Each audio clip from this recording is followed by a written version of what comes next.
할렐루야. 수협에 오신 여러분들을 진심으로 환영합니다. 보니까 또 주일학교 BBS 때문에 또 같이 오신 학부모님도 계신 것 같아요. 저는 미국에서 타이틀이 있습니다. 뭐냐면 이방인입니다. 저는 시민권자가 아니에요. 시민권자가 아니기 때문에 그냥 거주 외국인이라고 말할 수 있어요. 하지만 저는 합법적으로 거주하고 있습니다. 절대 불법적으로 거주하지는 않습니다. 합법적으로 거주하기 때문에 시민권은 아니지만 합법적으로 거주할 수 있는 어떠한 자격이 있습니다. 제가 세금을 내고 법을 지키기만 한다면 문제가 없죠. 하지만 그렇다고 해서 저는 이 나라의 시민은 절대 아닙니다. 어찌 보면 우리 크리스찬은 이 세상을 사는데 이 세상에서 살면서 거주 외국인이라고 말할 수 있을 것 같아요. 거주 외국인의 신분은 결국 뭐냐면 내가 여기 내 고향도 아니고 내가 살아간, 그리고 내가 이곳에서 끝까지 있을 것이 아니라 언젠간 떠난다는 거죠. 우리가 영원히 사는 곳이 이곳은 아니죠. 그렇죠? 저와 여러분이 살고 육신의 몸으로 살고 있다고 해서 이곳에 영원히 산다고 해서 앞으로도 영원히 살고 있는 곳은 절대 아닙니다. 우리가 가야 할 곳이 있죠. 우리는 언젠가는 떠나야 되고 언젠가는 주님 계신 곳으로 가야 됩니다. 그렇기 때문에 거주 외국인이라는 생각이 들어요. 그리스도인의 특징이 뭘까요? 이 거주 외국인으로서 살아야 되는 특징 중에 저는 이런 생각이 듭니다. 세 가지를 말해보고 싶어요. 하나는 우리가 그리스도인으로 이 세상에 살 때 여기서 영원히 영주할 수 있는 그것이 아니라 언젠간 떠날 사람으로 살아갈 때 필요한 것은 우리는 예수 그리스도를 닮은 삶을 살아야 됩니다. 우리가 그리스도인이라고 말한다면 뭐죠? 결국 그 그리스도의 이름값을 해야 되는 거죠. 제 이름이 뭐죠? 제 이름이 이산돌입니다. 이 이름 뜻을 알면은 되게 부담스러울 것 같아요. 왜냐하면 산돌이신 예수 그리스도를 말하거든요. 제가 이 이름값대로 살려면 정말 부단히 노력해야 되지만 아무리 노력해도 안 되더라고요. 그럼에도 불구하고 우리가 그리스도인으로서 살 때 우리의 책임감 중에 하나가 뭐냐면 내가 그리스도인이라고 말한다는 것은 그리스도를 닮아간다는 것을 말합니다. 두 번째로 우리가 그리스도인으로 살아간다는 것은 세상과 구별된 자를 말합니다. 내가 그리스도인이다 말하면 뭐죠? 세상과 구별된 것을 우리가 특징을 지을 수 있습니다. 요한복음 17장 14절에서 16절을 보게 되면 내가 아버지의 말씀을 그들에게 주었사오매 세상이 그들을 미워하였사오니 이는 내가 세상에 속하지 아니함 같이 그들도 세상에 속하지 아니함으로 인함이니이다. 내가 비옵는 것은 그들을 이 세상에서 데려가시기를 위함이 아니오 다만 악에 빠지지 않게 보존하시기를 위함이니이다. 내가 세상에 속하지 아니함 같이 그들도 세상에 속하지 아니하였습니다. 우리가 그리스도에 따르는 제자라면 또 하나님의 백성이라면 우리는 세상에 속한 것이 아니라 세상과 구별된 것을 말합니다. 근데 내가 그리스도인이라 말하면 뭐죠?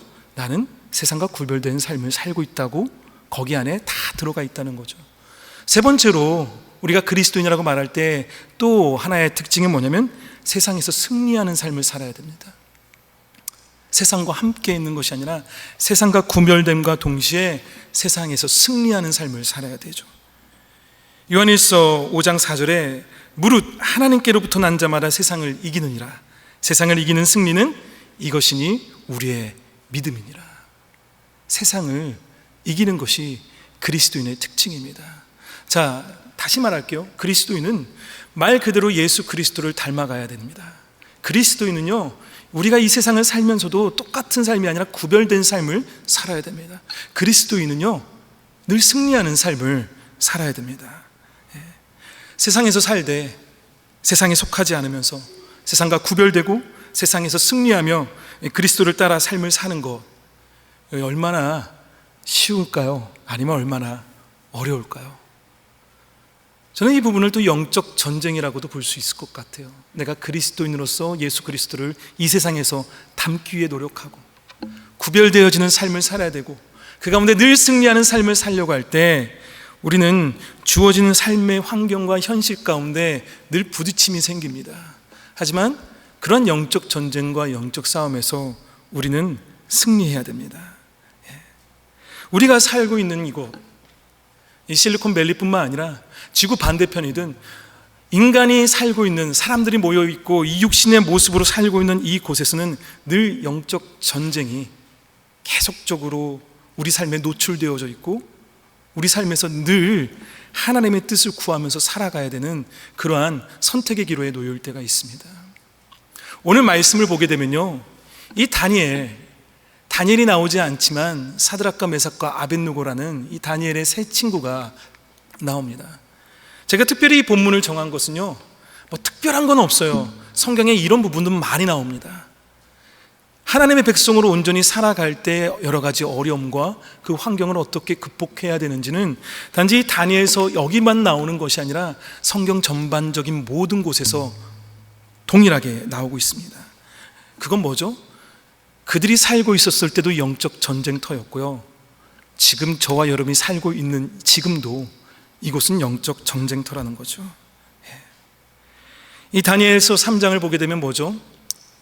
느부갓네살 왕이 여러 가지 설은 있지만 분명한 것은 엄청나게 큰 신상을 만듭니다. 엄청나게 큰, 자신을 만든 것인지 자신이 믿고 있는 그러한 어떠한 신을 만들었는지는 정확하지는 않지만 분명한 것은 그 신상 앞에 절을 해야 된다는 거예요. 시민권자가 아니라 거주자도, 제외 외국인이도 무조건 악기 소리가 나면은 그 신전 앞에다가 절을 해야 되는, 또한 그러한 법을 만들었고 그것을 실행해 나간다는 거죠. 잘 보면은 다니엘서 2장을 보게 되면요, 느부갓네살이 하나님을 경험합니다. 느부갓네살이 분명히 하나님을 경험하거든요. 아무도 자신의 꿈을 해몽하지 못했지만, 그걸 해석하지 못했지만 다니엘만이 느부갓네살이 꿈을 해석했고 그 하나님을 찬양했는데, 그럼에도 불구하고 여전히 세상은 똑같다는 거죠.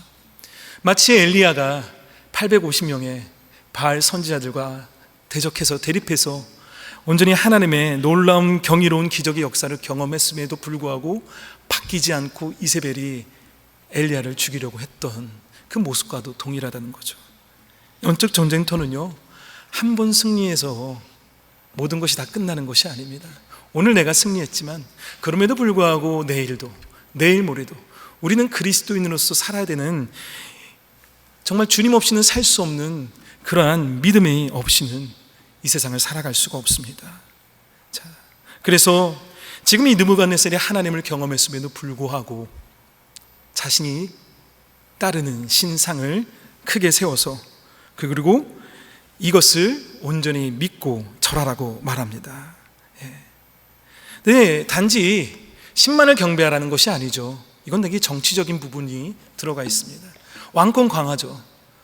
누가 내가 만든 것에 대해서 절을 하지 않는 것 자체가 자신의 왕권에 대해서 반역을 일으킬 수도 있고, 그리고 반대할 수도 있겠죠. 한마디로 왕권 중심의 권력을 위한 정치적인 부분일 수도 있습니다. 지키지 않을 시 왕의 명령을 준행하지 않았기 때문에 그 준행하지 않은 자를 착출하기 위한 정책일 수도 있습니다. 이는 이방 민족들이 많이 그곳에 있고 피부 색깔이 다르고 언어가 다르더라도 모든 이들이 그곳에서 살고 있다면 반드시 그것을 하라고, 복종하라고 말하고 있습니다. 저와 여러분이 오늘을 살고 있으면서도 동일할 겁니다. 피부 색깔이 다르죠. 언어가 다르죠. 하지만 이 미국에서 지은 법을 지키지 않으면 어떻게 될까요? 그것이 성경적이지 않으면 어떨까요?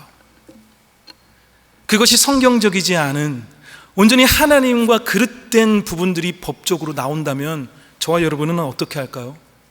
이게 되게 민감한 부분이라는 거죠. 단지 몇천 년 전에 있었던 다니엘의 사건으로 생각할 것이 아니라 정치적이고 권력적이고 경제적인 어떠한 부분들이 맞물려 가면서 영적인 위협을 우리에게 주고 있습니다.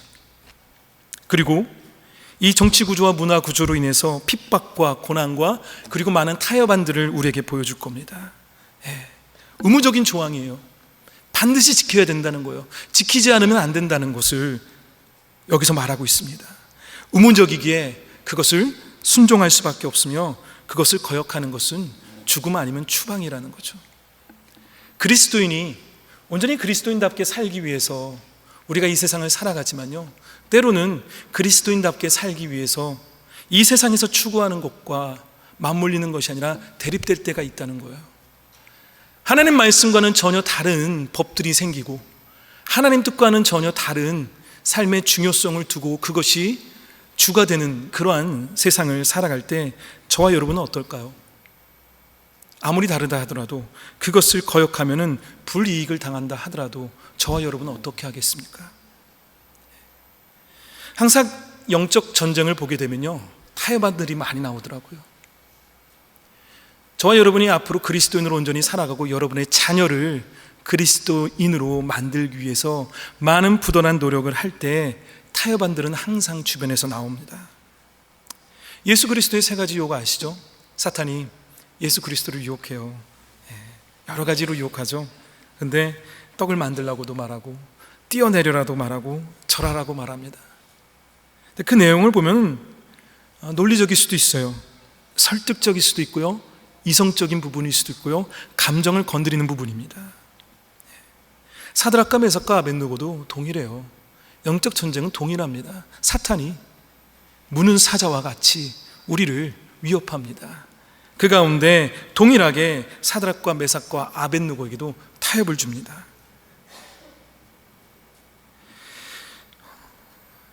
요즘 많은 사람들이 힘들다고요. 어떤 지체들은 저에게 이런 말을 하더라고요. 목사님, 직장생활 해보셨나요?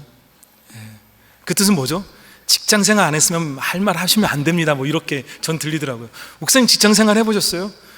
직장생활은 안 해봤지만 파트타임으로 힘들게는 뛰어봤어요, 많이. 신문도 돌려보고 많이 해봤죠.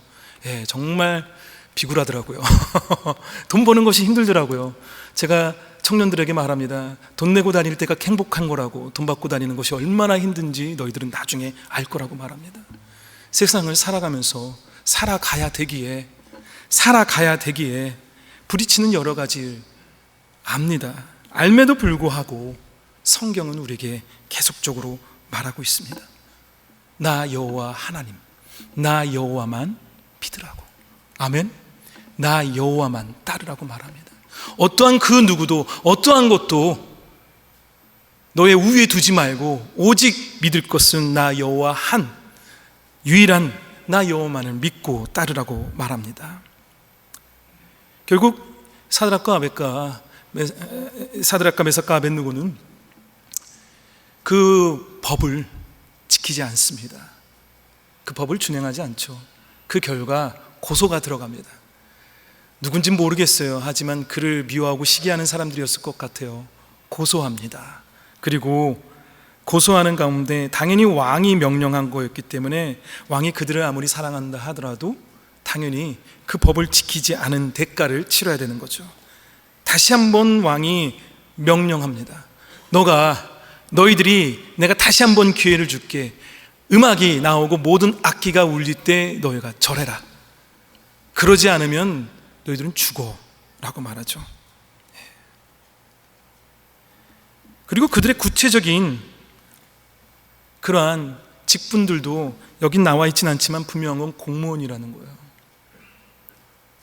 자, 제가 누누이 말했죠. 직장생활 해봤냐고요. 여기서 말하는 사드락과 메삭과 아벳느고는 제사장이 아닙니다. 사드락과 메삭과 아벳느고는 하나님을 감당하는 레위지파 사람들이 아니에요. 공무원이에요. 그 나라의 법을 지켜야 되고 너무나도 잘 지켜야 되는 공무원이라는 거죠. 그럼에도 불구하고 그들은 하나님의 말에, 하나님의 뜻에 거역되는 것을 반대합니다. 결국 그들이 할 수 있었던 건 뭐죠? 그들이 보여준 건 뭐냐면 전적인 하나님을 향한 완전한 신뢰 아니고서는 할 수 없다는 사실입니다. 하나님을 향한 신뢰 아니고서는 할 수가 없습니다. 우리가 세상을 살아가면서 여러 가지 성경적으로 거슬리는 부분들이 있겠지만 또한 세상을 살아가면서 성경적으로 해석하지 못할 고통과 고난이 다가오기도 합니다. 또한 감히 선택하기 어려운 선택의 기로에 놓일 때도 있습니다. 그런데 우리가 그 순간에 잊지 말아야 될 것은 뭐죠? 하나님을 향한 신뢰죠. 살아계신 하나님을 향한 신뢰를 여러분 놓치게 되면 결국 영적 전쟁에서 패하게 됩니다. 온전한 신뢰죠. 그들이 뭐라고 말했습니까? 우리가 섬기는 하나님에 대해서 말합니다. 17절을 보면은 왕이여, 우리가 섬기는 하나님이 계시다면 우리를 맹렬히 타는 불못불 가운데서 능히 건져내시겠고 왕의 손에서도 건져내실 겁니다. 내가 믿는 하나님은 이러한 상황 가운데서도 나를 분명히 지키실 겁니다. 근데 더 나아가서 더 신뢰하는 말을 합니다. 뭐라고 하면 그렇게 아니하실지라도. 이건 대단한 거죠. 그렇게 하지 아니하실지라도, 내가 죽을지라도, 하나님이 나를 구하지 않고 그냥 내가 그 불문불에 타서 죽을지라도 나는 이 부분을 지키지 않겠습니다 라고 말합니다. 사무엘상을 보게 되면 이 17장에 보면은 다윗과 골리앗 나오죠. 아시죠? 다윗과 골리앗. 그 전쟁 가운데 사울이 다윗에게 아주 좋은 것을 제안합니다. 아니, 다윗뿐만 아니게 골리앗을 죽이는 사람에게 상을 줍니다. 그를 죽이는 사람은 많은 재물을 줍니다. 심지어는 자신의 딸을 아내로 삼게 해주겠다고 말합니다. 그리고 세금을 면제래요. 세금 면제. 우리도 민감하잖아요. 세금에. 세금 면제래요. 자, 다윗이 그 대가를 보고 골리앗을 이겼을까요? 아니면 온전히 하나님만 신뢰하고 나갔을까요? 되게 중요한 부분입니다. 대가를 바라고 이기고 질 거에 대한 계획을 하고 나갔나요? 아니면 이기고 지는 것이 중요한 것이 아니라 온전히 하나님을 신뢰하고 선택했나요?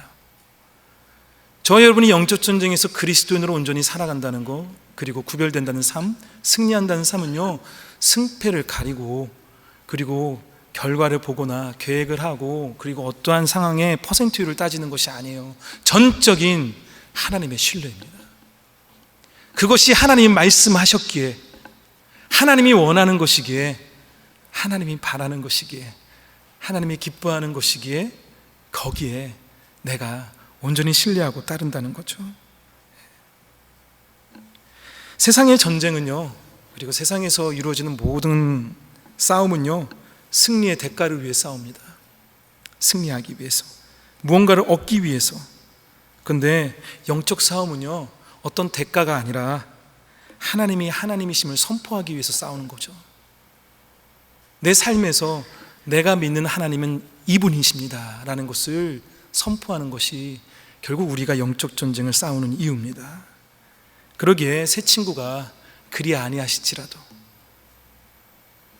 에스더가 죽으면 죽으리다 라는 말한 것처럼 미련해 보이고 바보 같아 보일 수 있지만 때로는 패할 수밖에 없는 상황에도 굴하지 않고 그것에 온전히 서 있을 수 있는 것은 내가 믿는 하나님을 전적으로 신뢰하지 않고서는 우리가 그리스도인으로서 온전히 살아가기가 어렵다는 거죠. 오늘을 살고 있는 여러분도 마찬가지입니다. 결국 그 대립과 갈등 가운데 결과는 어떻게 되죠? 안 죽었어요. 사드락과 메삭과 아벳느고는 온전합니다. 그걸 본 느부갓네살이 뭐라고 말할까요? 하나님을 경배합니다. 2장에서 말했던 하나님보다 더 크게 경배를 합니다. 신들 중에 신이라고 말합니다. 모든 왕 중에 짱이래요. 은밀한 것을 나타내시는 이, 하지만 더 나아가서는 하나님을 경솔하게 말하는 자는 죽을 것이다 라고 말해요. 사람을 구원할 다른 신은 없다라고 그렇게 그 입에서 선포합니다. 왕 스스로가 그들에 대해서 말합니다. 그들의 몸을 바쳐 왕의 명령을 거역하고 그 하나님 밖에는 다른 신을 섬기지 아니하며 그에게 절하지 아니한 종들을 구원하셨도다 하면서 조서를 내리죠. 이 같은 사람을 구원할 다른 신이 없음이니라. 오늘을 살고 있는 저와 여러분도 동일합니다. 어떻게 살아가야 되나요? 우리 자녀들을 어떻게 키워야 될까요? 내가 직장 생활을 어떻게 해야 될까요? 내가 어떻게 하루하루를 하나님이 기뻐할 수 있는 삶을 살 수 있을까요? 우리가 그렇게 살기 위해서는 늘 부딪히는 것이 많다는 거죠. 절대 피할 수 없더라고요. 어디를 가든 피할 수 없더라고요. 어느 나라를 가든 피할 수 없더라고요. 어느 동네를 가든 우리는 피할 수 없더라고요. 항상 부딪힙니다. 권력이 우리에게 말합니다. 많은 사람들이 업적을 갖고 또 공로를 갖게 되면은 그 권력을 갖게 되고 또 자신의 신념에 대해서 강요하기 위해서 세상에게 말합니다. 국가가 그럴 수도 있고요, 직장이 그럴 수도 있고요, 심지어는 가족이 그럴 수도 있고요, 교회도 그럴 수 있습니다. 살아가고 있는 공동체에 하나님 뜻과는 다르게 권력이 들어가거나 세상적 욕심이 들어가면서 우리에게 계속 부딪히는 여러 가지 일들이 생깁니다. 세상에 많은 권력자들이 변덕스럽기 때문에 더 힘들어요. 그렇잖아요. 너무 변덕스럽더라고요. 죄송하면 제가 집안의 가장이지만 저도 참 변덕스럽더라고요. 뭐 먹자고 하지만 그 다음날 또 갑자기 차 타면서 다른 거 먹고 싶어서 다른 거 먹자고 얘기하고, 가장이면서도 저도 많이 번복하는데 세상의 권력자는 어떨까요? 자신의 감정과 자신의 뜻 가운데 많은 연약하고 불안하고 불균한 것들을 우리에게 계속 얘기합니다. 법이 이렇게 바뀌었습니다. 이렇게 하십시오. 이렇게 살아가십시오. 내 뜻대로 해요. 항상 그렇게 부딪히는 가운데 우리가 나는 그리스도인입니다, 나는 온전히 하나님만을 신뢰합니다 라는 삶을 살아간다는 거, 결국 그것은 온전한 주님을 향한 신뢰 없이는 우리가 이길 수 없다는 거죠. 결국 내가 영적 전쟁에서 승리하면요, 내 가정이 바뀔 수 있고요, 내가 영적 전쟁에서 승리하면요, 내 직장의 분위기를 바꿀 수도 있고요, 내가 승리할 때 한 공동체를 믿음의 공동체로도 바꿀 수 있습니다. 아멘? 아멘? 사드락과 메삭과 아벳느고의 그 영적 전쟁의 승리가 그를 죽이려고 한 사람을 마음을 바꿨던 것을 보기 원합니다. 그게 그냥 얘기가 아니에요. 스토리가 아니에요. 그냥 역사 이야기가 아닙니다. 영적인 부분입니다. 우리가 깨달아서 봐야 돼요. 결론을 지을게요. 2주 전에 제가 새벽 예배 때 말한 것 같은데 2주 전에 IT 단기 선교를 갔다 왔습니다. 두 번째 갔다 온 거예요. 그런데 제가 간 곳은 정광 선교사님이 사역하는 곳이었습니다. 누누이 많은 말들이 있었어요. 정광 선교사님이 선교사가 되기 전에 여기서 어떻게 사셨는지를 많이 들었어요. 그리고 직접 가서도 정말 그분은 스타일대로 열심히 하는 걸 봤어요. 그리고 가서 선교센터의 본당이 지어지지 않는, 이제는 녹이 쓸 만큼 철조물이 녹이 쓸어서 걱정하는 모습도 봤습니다. 폭동 때문에 돌을 던져서요, 트럭이 유리가 다 깨지고 타이어가, 그 모든 것을 봤습니다. 그러면서 며칠간을 같이 사역을 했어요. 그리고 나서 마지막 날 선교사님에게 물어봤어요. 마지막 기도 제목이 뭡니까? 우리가 기도하겠습니까? 기도 제목 얘기해 주세요. 우리는 무슨 기도 제목을 했을 것 같아요? 선교센터가 빨리 지어지게 해주세요. 트럭이 빨리 고쳐지게 해주세요. 아니요, 성령 충만하게 해주세요. 그게 기도 제목이었습니다. 성령 충만하게 해주세요. 주변을 바라볼 때는 고칠 것도 많고 해야 될 것이 너무 많은데도 불구하고 너무나 잘 알고 있었죠. 정작 그곳에서 선교로서 승리할 수 있는 것은 영적 전쟁에서 승리해야 된다는 것, 그리고 그러기 위해서는 성령 충만해야 된다는 것을 그분이 너무나 잘 알고 계셨다는 거죠. 저와 여러분은 어떻습니까? 어떤 기도 제목을 하실 거예요? 여기서 이러한 부딪힘과 어려움 가운데 어떻게 할까요? 성령 충만하게 해달라고 기도하기 바랍니다. 아멘? 너희 자녀 어떻게 기도하겠어요? 어느 목사님 그렇게 말하죠. 성령 충만하게 해달라고 기도하세요.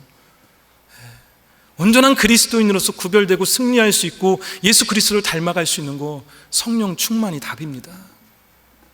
영적 전쟁에서, 영적 싸움에서 승리할 수 있는 것, 보이지 않는 곳에서 계속 괴롭히고 그리고 점점 성경적인 것이 무너지고 있는 이 미국의 현실 가운데서도 우리가 승리할 수 있는 것은 우리의 어떠한 능력과 어떠한 공이 아니라 정말 하나님이 역사하셔야 된다는, 온전히 하나님만을 신뢰한다는 그 믿음, 그것으로 우리가 이겨나갈 수 있습니다.